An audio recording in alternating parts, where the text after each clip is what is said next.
बहुत साल पहले की बात है। लक्ष्मी नगर में एक बहुत बड़ा जंगल हुआ करता था। उस जंगल में शेर खान नाम का एक शेर रहता था। वह जंगल का राजा था। उसके शासनकाल में जंगल के सभी जानवर सुखी और शांति से रहते थे। यदि जंगल में कोई भी जानवर गलत काम करता तो शेर खान उसे दंड देते थे। वह कमजोर जानवरों की रक्षा भी करते थे। एक दिन शेर खान अपने गुफा के सामने बैठे थे। तभी उसका दोस्त भालू उसके पास आया। फिर दोनों दोस्त मिलकर जंगल और जंगल के जानवरों के बारे में आलोचना करने लगे। मैं इस जंगल का सबसे शक्तिशाली जानवर हूँ। मेरे सामने जंगल का कोई भी जानवर टिक नहीं सकता। क्या कहते हो भालू भाई? ये तो तुमने बिल्कुल ठीक कहा, लेकिन हाथी के सामने तुम बिल्कुल चूहे जैसे दिखते हो। क्या ठीक कहा ना मैंने शेर खान? भालू की बात सुनकर शेर खान बहुत क्रोधित हो गए। भालू, तुम्हारी हिम्मत कैसे हुई मेरे बारे में इस तरह की बातें करने की? तुम्हें पता है तुम किसके सामने बात कर रहे हो? मैं इस जंगल का राजा हूँ। तुम मेरे दोस्त हो, इसीलिए तुम्हारे साथ मैं थोड़ा मजाक कर रहा था। तुम मेरे बात का बुरा मत मानना शेर खान। शेर खान नहीं, महाराज कहो महाराज। मैं इस जंगल का राजा हूँ, इसीलिए बाकी जानवरों की तरह तुम भी मुझे आज से महाराज कह के ही बुलाओगे। लेकिन शेर खान, हम दोनों दोस्त हैं, फिर भी तुम ऐसे क्यों बातें कर रहे हो? दोस्त है नहीं, दोस्त थे। आज से हमारी दोस्ती खत्म। आज के बाद मैं तुमसे कभी बात नहीं करूँगा। दोस्त कहकर मेरे सामने कभी मत आना। चले जाओ यहाँ से। अपने दोस्त का इस व्यवहार से भालू बहुत दुखी हुआ और वह वहां से चला गया। उसी जंगल में गोलू नाम का एक बंदर भी रहता था। वह दूसरों की चीज चुरा कर भाग जाता था। एक दिन गोलू की चोरी करते समय शेर खान के एक सिपाही के द्वारा पकड़ा जाता है और उसे शेर खान के सामने विचार के लिए लाया जाता है। गोलू को देखकर शेर खान कहते हैं, गोलू, तुम्हारी चोरी की किस्से जंगल के दूर दूर तक मशहूर है। तुम जानवरों के घर में ही नहीं, बल्कि मेरे दरबार में भी बहुत चीज चोरी की है। इसीलिए मैं तुम्हें पहाड़ से गिराकर मारने की सजा घोषित करता हूँ। आज से ठीक 2 महीना बाद तुम्हें पहाड़ से गिराकर मार दिया जाएगा। अपनी मौत की सजा सुनकर गोलू बहुत रोने लगा और बोला, महाराज, मैं अब कभी चोरी नहीं करूंगा। मुझे माफ कर दीजिए महाराज। मेरे घर में छोटे छोटे बच्चे हैं। मुझे छोड़ दीजिए महाराज। लेकिन शेर खान ने उसकी फरियाद नहीं सुना। तब एक सैनिक उसे ले जाकर जेल में बंद कर देता है। उधर गोलू का दोस्त भोलू को जब इस बात का पता चलता है, तब वह गोलू से मिलने के लिए कैद खाने में पहुंच जाता है और उससे कहता है, देखा गोलू, तुम पकड़े गए ना। मैं तुम्हें कितनी बार कहा था कि चोरी करना छोड़ दो। अब क्या होगा बताओ, कैसे निकलोगे यहाँ से? ये सब छोड़ो भोलू भाई, जो होना था वो हो गया। मुझे तो बस अपने परिवार की चिंता हो रही है। काश मैं मरने से पहले उनके लिए कुछ कर पाता। मेरे छोटे छोटे बच्चे हैं, बीवी है। अब उन सब का क्या होगा? मेरे बिना वह भी जीवित नहीं रह सकते। गोलू की बातें सुनकर भोलू सोच में पड़ गया। फिर वह शेर खान के पास गया और बोला, महाराज, मैं गोलू का दोस्त भोलू हूँ। मैं आपसे कुछ कहने आया हूँ। तो तुम गोलू का दोस्त भोलू हो? ठीक है, बताओ क्या कहना चाहते हो तुम? महाराज, मैं चाहता हूँ कि आप गोलू को कुछ दिन के लिए उसके परिवार के पास जाने दें, ताकि वह मरने से पहले अपने परिवार के लिए कुछ इंतजाम कर सके। मरने वाले का आखिरी इच्छा पूरा कीजिए महाराज। आप एक बार उसके परिवार के बारे में भी सोचिए। गोलू ने जो किया उसमें उसकी परिवार की क्या गलती है? अगर आप उसे कुछ दिन के लिए अपने परिवार के पास रहने दोगे तो शायद उसका परिवार बच जाएगा। मैं इस बारे में तुम्हारी कोई मदद नहीं कर सकता। अगर अपने परिवार से मिलने के बहाने गोलू भाग गया तो मैं किसको सजा दूंगा? शेर खान की बात सुनकर भोलू थोड़ा सोच में पड़ गया। फिर बोला, तो ठीक है महाराज, आप गोलू को छोड़ दीजिए। जब तक गोलू वापस नहीं आ जाता, मैं उसकी जगह कैद खाने में रहूंगा। और अगर वह कभी वापस नहीं आया तो क्या तुम उसके हिस्से की मौत की सजा भी लोगे? थोड़ा सोचकर बताओ। हाँ महाराज, मैं इसके लिए भी तैयार हूँ। भोलू की बात मानकर शेर खान ने गोलू को कैद से निकालकर भोलू को कैद खाने में डलवा दिया। तब बाहर निकलकर गोलू ने भोलू को बोला, दोस्त तुम चिंता मत करना, मैं समय से पहले ही वापस आ जाऊंगा। ऐसा कहकर गोलू वहां से चला गया और भोलू गोलू की जगह कैद खाने में रहने लगा। इस तरह बहुत दिन बीत गया, लेकिन गोलू वापस नहीं आया। तब एक दिन शेर खान भोलू के पास आया। देखा बंदर, मैंने कहा था ना गोलू वापस नहीं आएगा। अगर कल सुबह तक गोलू वापस नहीं आया तो शर्त के अनुसार कल शाम के समय तुम्हें पहाड़ से गिरा दिया जाएगा।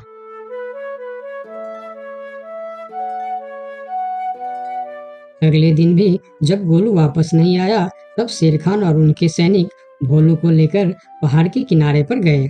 फिर भोलू को खाई के किनारे खड़ा करके शेर खान ने कहा, देखा ना मूर्ख बंदर, तुम्हारे दोस्त तुमको धोखा देकर चला गया। अब तुम मरने के लिए तैयार हो जाओ।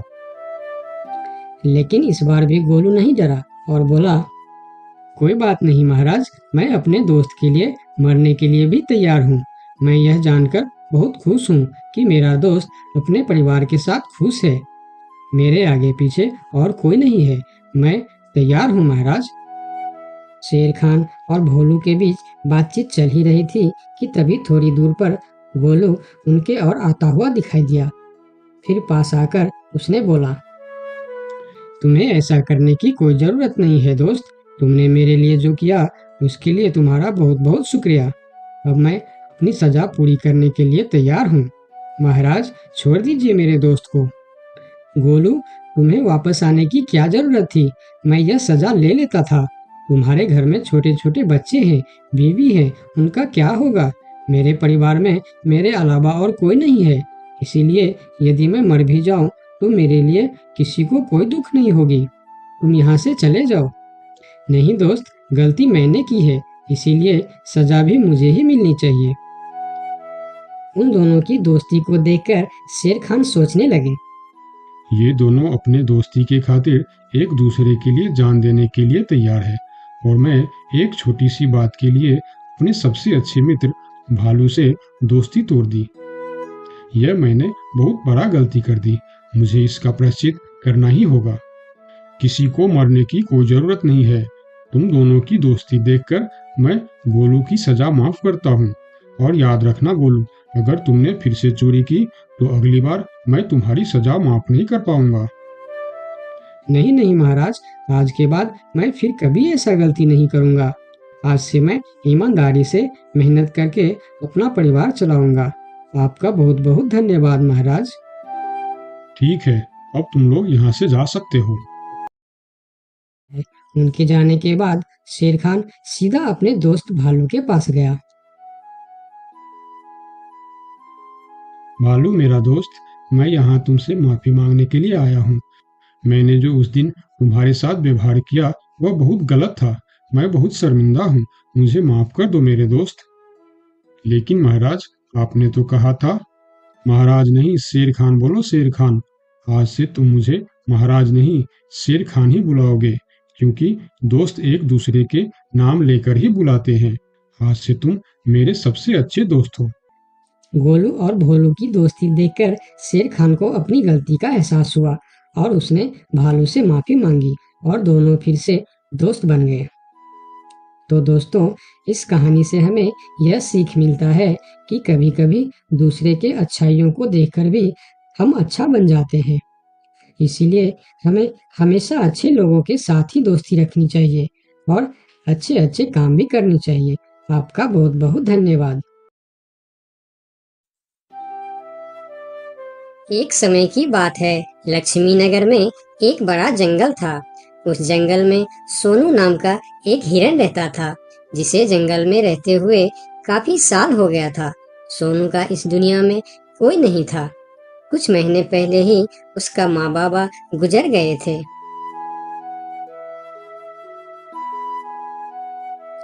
इसीलिए इस जंगल में रहते हुए उसे काफी अकेलापन महसूस होता था।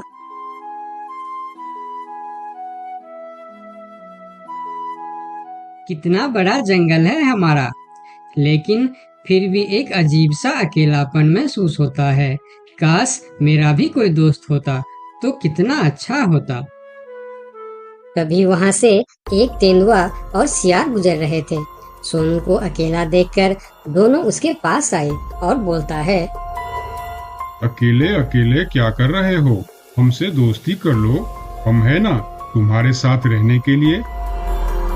क्या मैं तुम दोनों से दोस्ती कर लूं? तुम लोगों को काम है दूसरे को बेवकूफ बनाना और उनका खाना चुराना और परेशान करना। तुम दोनों से दोस्ती करके मैं गलत चीजों के अलावा और कुछ नहीं सीखने वाला। इससे अच्छा तो मैं अकेले ही ठीक हूँ। अब तुम दोनों यहाँ से जा सकते हो। अभी तो तुम हमारी दोस्ती को ठुकरा रहे हो, लेकिन वक्त आने पर तुमको हमारी दोस्ती की अहमियत पता चलेगी, देख लेना। ये कहकर वह दोनों वहां से चले जाते हैं। उन दोनों के चले जाने के बाद हिरन कुछ देर बाहर बैठा रहा। फिर धीरे धीरे शाम हो गई। तब हिरन भी घर के अंदर चला गया। अगले दिन सुबह जब हिरन अपने घर के बाहर बैठा था, तब हिरन ने देखा कि एक छोटा सा हाथी जो उसकी उम्र का था, वह धीरे धीरे उसके पास आ रहा है और उनके पास आके कहा, कैसे हो प्यारे हिरन? मेरा नाम गोलू है। मैं आज ही इस जंगल में आया हूँ। तुम्हारा नाम क्या है? क्या तुम इस जंगल में रहते हो? मेरा नाम है सोनू और इसी जंगल में मैं जन्म से ही रह रहा हूँ। तुम कहाँ से आए हो? तुम्हारे साथ और कौन कौन है? मैं पास की जंगल से आज ही आया हूँ। मेरा इस दुनिया में कोई नहीं है। क्या तुम यहाँ अकेले रहते हो? हाँ, मैं अकेला ही रहता हूँ। मेरा भी इस दुनिया में कोई नहीं है दोस्त। सोनू, क्या यहाँ कोई ऐसी जगह है जहाँ मैं अपना घर बनाकर रह सकूं? हाँ दोस्त, इस जंगल में ऐसे बहुत से जगह है जहाँ तुम घर बनाकर रह सकते हो। आओ मेरे साथ। फिर हिरन और हाथी जंगल के और भी अंदर चले गए, जहाँ हरियाली भी थी और जगह भी बहुत सुंदर थी। यहाँ तो मैं अपना पसंद का घर आराम से बना सकता हूँ। हाँ मेरे दोस्त, और इस काम में मैं तुम्हारी मदद करूँगा। नहीं प्यारे दोस्त, मैं अपना घर खुद बना लूँगा। मैं तुम्हारा फायदा नहीं उठाना चाहता। तुम मेरी बहुत मदद की है। ये सुनकर भी हिरन ने उसकी मदद करने का फैसला नहीं बदला और काम पर लग गए। जंगल से अच्छी लकड़ियाँ और पेड़ इकट्ठा करके दोनों ने मिलकर 2 दिन के अंदर ही एक झोपड़ी जैसा घर बना डाले। तुम्हारा बहुत बहुत शुक्रिया दोस्त। अगर तुम नहीं होते तो मैं इतना आसानी से ये घर नहीं बना पाता। शुक्रिया की कोई जरूरत नहीं है। तुम मेरे प्यारे दोस्त हो। ये तो मुझे करना ही था। उस दिन से दोनों की दोस्ती और भी गहरी हो गई। इधर शाम होने वाली थी। हिरन अपने दोस्त से विदा लेकर अपने घर की ओर चलना शुरू किया। हिरन रोज हाथी के घर आता और दोनों सारा दिन साथ ही रहते थे। एक साथ खाते थे और मजे भी करते थे। एक दिन सोनू हिरन हाथी के घर नहीं आया तो उसे हिरन के लिए चिंता होने लगा। वह फिर चलकर हिरन के घर जा पहुंचा। अरे क्या हुआ दोस्त, तुम आज मेरे घर क्यों नहीं आए? तुम्हें ना देखकर मैं बहुत परेशान हो गया, इसीलिए मैं इधर चला आया। दोस्त, मेरा तबीयत खराब है। पूरे शरीर में बहुत दर्द हो रहा है। मैं ठीक से खड़ा भी नहीं हो पा रहा हूँ।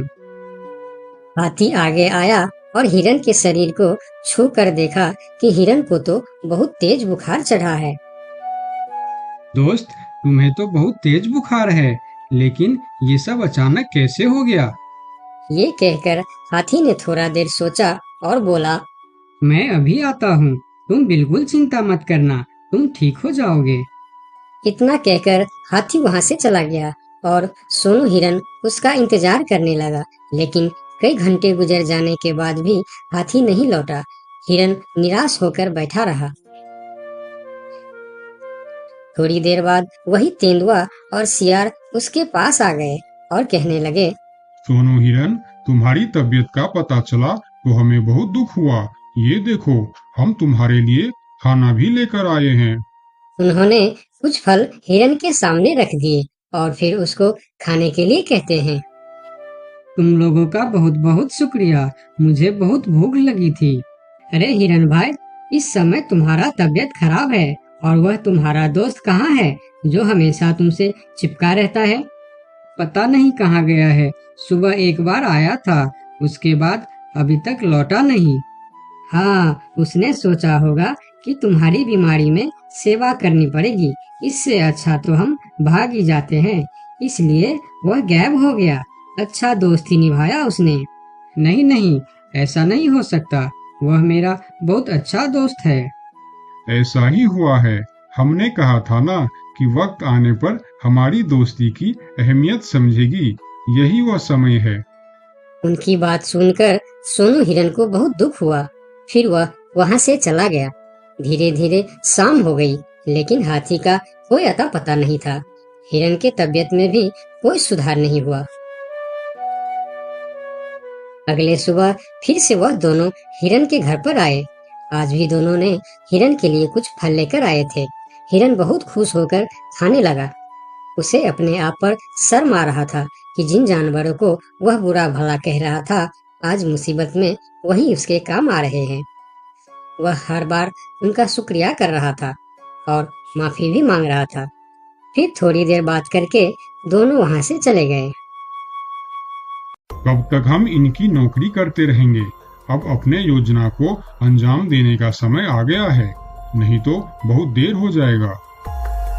हाँ, तुमने बिल्कुल ठीक कहा। अब हमें और समय नष्ट नहीं करना चाहिए। आज ही हमें कुछ निर्णय लेना ही पड़ेगा। चलो चलते हैं शेर सिंह के पास। शाम के समय जब हिरन अकेला था, तब हाथी वहां पर पहुंचता। उसको देखते ही सोनू हिरन को बहुत गुस्सा आ गया। क्या देखने आए हो यहाँ? यही कि मैं जिंदा हूँ या मर गया? ऐसा क्यों बोल रहे हो दोस्त? मेरा पूरा बात तो सुनो। मुझे दोस्त कहकर मत बुलाओ। दोस्त वो होता है जो अच्छे और बुरे वक्त में साथ निभाए। तुम तो मेरे तबीयत खराब होते ही मुझे छोड़कर भाग गए थे। मुझे खाना भी वह लोग लाकर दे रहे थे जिससे मैं बात तक करना पसंद नहीं करता था। तुम्हें अभी तक कुछ भी पता नहीं है, इसीलिए गुस्सा कर रहे हो। मैं तुम्हारे साथ छोड़कर नहीं भागा था। मुझे पता चल चुका था कि तुम्हें डेंगू बुखार हो गया है और तुम्हारे पास सिर्फ 3 दिन थे। मैंने घर में इसके दवाई रखे थे, लेकिन जब मैं घर पहुंचा तो वहाँ दवा न जाने कहाँ गायब हो गया। मेरे पास समय कम था। तुमको बताने वापस आता तो और देर हो जाती, इसीलिए मैं पुराने जंगल गया था। वहाँ से तुम्हारे लिए 2 दिन का सफर करके यह जड़ी बूटी लाया हूँ। इसे खा लो दोस्त, वरना सुबह तक तुम्हारा बुखार नहीं उतरा तो मैं मेरे सबसे अच्छा दोस्त खो दूंगा। ये सुनकर सोनू हिरन के आंखों में आंसू निकल आए। उसने तुरंत वह जड़ी बूटी खा ली। मुझे माफ कर दो दोस्त, न जाने मैं कैसी तुम्हारी दोस्ती पर शक कर बैठा। यकीन मानो, तुमको वापस देखकर मुझे बहुत अच्छा लग रहा है। फिर दोनों ने बातें करने लगे। इतने में सोनू को अच्छा महसूस होने लगा। फिर वह उठकर खड़ा हो गया। अरे देखो दोस्त, मैं तो बिल्कुल ठीक हो गया। तुम्हारा बहुत बहुत धन्यवाद दोस्त। दोनों घर के बाहर बातें कर रहे थे, तभी वहां पर शेर सिंह को साथ लेकर वह दोनों आ गए। तुम लोगों के साथ ये शेर सिंह यहाँ क्या कर रहा है? शेर सिंह, यही वह हिरन है जिसे हमने आपके लिए तैयार किए हैं। ये सुनकर हिरन डर गया और फिर उसको समझ में आया कि ये दोनों क्यों इसका सेवा कर रहा था। इधर शेर सिंह हिरन को शिकार करने के लिए आगे आया। तब हाथी बोला, मेरे रहते तुम लोग मेरे दोस्त को कुछ भी नहीं कर सकता। ये कहकर हाथी आगे आया और जैसे ही शेर सिंह ने हिरन की तरफ कदम बढ़ाया, हाथी ने शेर सिंह को जोर का टक्कर मारा और शेर सिंह दूर जाकर गिरा और उसकी कमर का हड्डी टूट गया और वह उठ भी नहीं पाया। यह देखकर तेंदुआ और सियार जल्दी जल्दी वहां से भाग गया। फिर उस दिन के बाद हिरन और हाथी